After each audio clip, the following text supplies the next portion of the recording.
Okay, thank you and good evening. So my name's Dave, and I'm going to present an educational on an introduction to public speaking and debating. So public speaking is fun, challenging, and exciting, but also to many people, public speaking is also very daunting and intimidating. And in the words of Jerry Seinfeld, speaking in front of a crowd is considered the number one fear of the average person. I found that amazing. Number 2 was death. Number 2.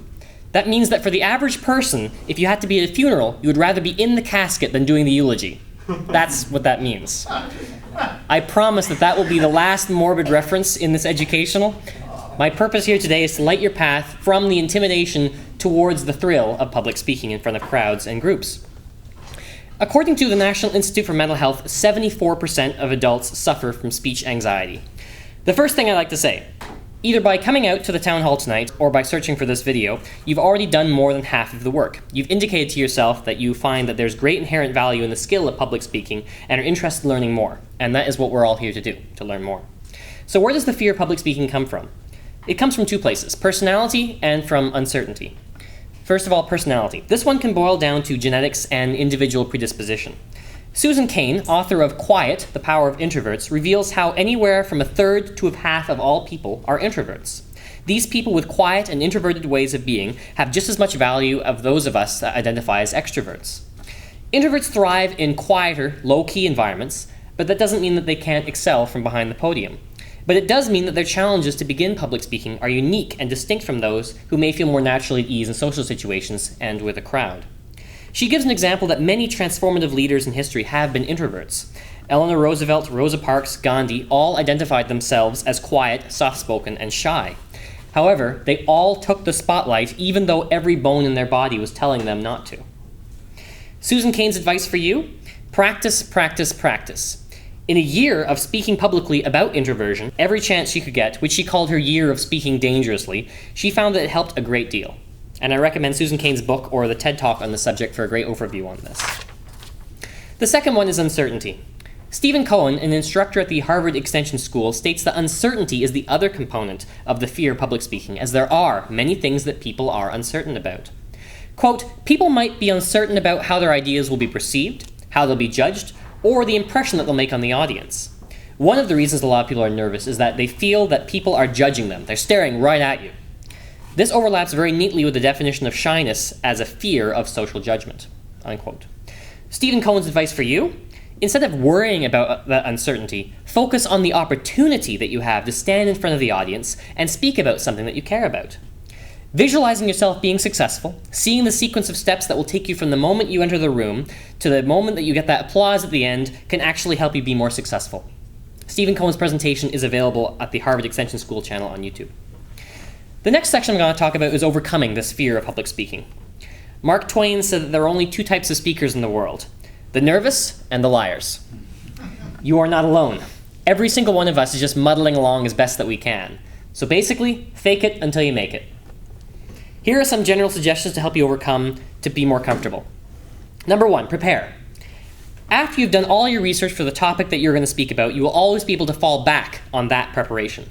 With all your research in tow, you are going to know more about your topic than the audience, so enjoy the opportunity to educate them. It resonates very well with people when the speaker clearly knows their stuff. So get really well organized, develop a strategy, and be mentally ready for your presentation. Your presentation should have a logical sequence, a beginning, middle, and end. Make sure you have a focused and supported message which doesn't get lost in the details. The better prepared you are, the less likely it will be that fear will hinder you. Number 2, practice. Practice is another way of preparing after you've prepared. You've got your speech ready to go. Now present it to yourself. Look in a mirror, time yourself, repeat the process over and over again until you can do that speech in your sleep. This will allow you to know your material backwards and forwards. Then you'll be able to adapt to new information or anything else that you need to integrate into the debate, like rebuttals, for example. Number 3 is relax. Take your time. Take deep breaths. Slow down. It is very important to breathe, as air is a very important component of speech. Take the extra time to scope out where you'll be speaking. Here, in this room, it's at this podium. So if you're about to debate here, spend some time in front of the podium at your leisure. This will make you feel more in control. If eye contact makes you tense, look at the foreheads of the audience members. That way, and then you'll be able to slowly ease into that eye contact. Slowly, at your own rate and at your own comfort level. Relaxation releases tension caused by stress and focuses the mind.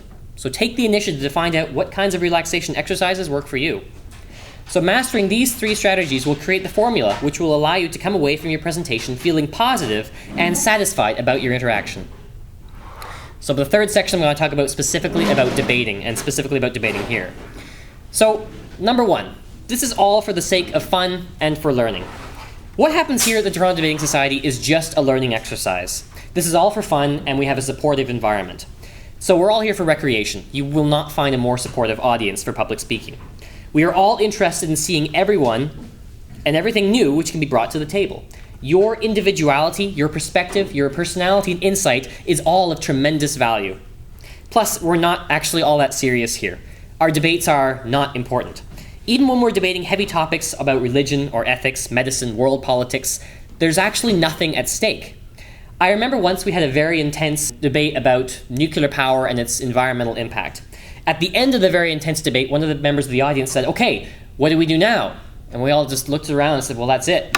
There's no next step. The debate was it. It all ends here." So we're tremendously lucky that we get to have a serious, intense debate, and then when it's over, it's over. We're all friends and we go to the pub. Besides a bit of friendly roasting at the pub after the debate, there's no penalty for losing. I've lost some fine debates myself, but I made sure that from each of those I learned everything. I learned from my colleagues, I learned from my opponents, and I learned from my own mistakes. Number 2, because it is just an exercise, we don't believe a word that we are saying. So in debating, it's a challenge to debate against your own point of view. This gives you a broader perspective and appreciation for the big picture. In the end, you should be able to defend any side of any argument, and not just the side you agree with, especially not the side you agree with. If you're under heavy pressure from your opponents, remember that your opponents don't necessarily believe a word that they're saying either. They could just as easily agree with you. I actually remember we had a debate here where every single debater was not sitting on the side they wanted. Everyone was defending the side they didn't agree with. Avoid emotional attachment to your cause, because no one is attacking you personally. To deliver this point, I'm going to repeat the words of CGP Grey, an educational presenter on YouTube. Quote, "The trick is to keep your identity separate from your opinions. They are objects in a box you carry with you and should be easily replaceable if it turns out they are no good. If you think that the opinions in the box are who you are, then you'll cling to them despite any evidence to the contrary. Bottom line, if you always want to be right, you need to be prepared to change your mind." Unquote. So separate away from what people are saying about your ideas from what people are saying about you. Debating is not an exercise in personal attacks. Finally, victory and adjudication. We do pick a winner, but it's all just for fun. Debating is a sport. Having a victor gives us an outcome. We actually give 2 outcomes. We've got 2 trophies. We love giving out awards. Now, why do we adjudicate? There's a 7-minute speech at the end of the debate talking about all of the constructive criticisms that happened during the debate. And a lot of the criticisms could be pretty intense sometimes, even for us veterans. And why is this happening? Well, no one's trying to be hard on you. The adjudicators themselves are also trying to learn. They're trying to be thorough, so they're still on a learning curve of their own. And by learning to adjudicate, the adjudicators become better debaters themselves. I personally have found out that learning to adjudicate has been the best thing for my own debating performance. So, in closing, once you recognize where your fear of public speaking is coming from, you will take steps to overcome those fears and prepare to give an excellent presentation. You'll be well on your way to enjoying the thrill of public speaking. Finally, even when you succeed, try again. Thank you. Mr. Speaker.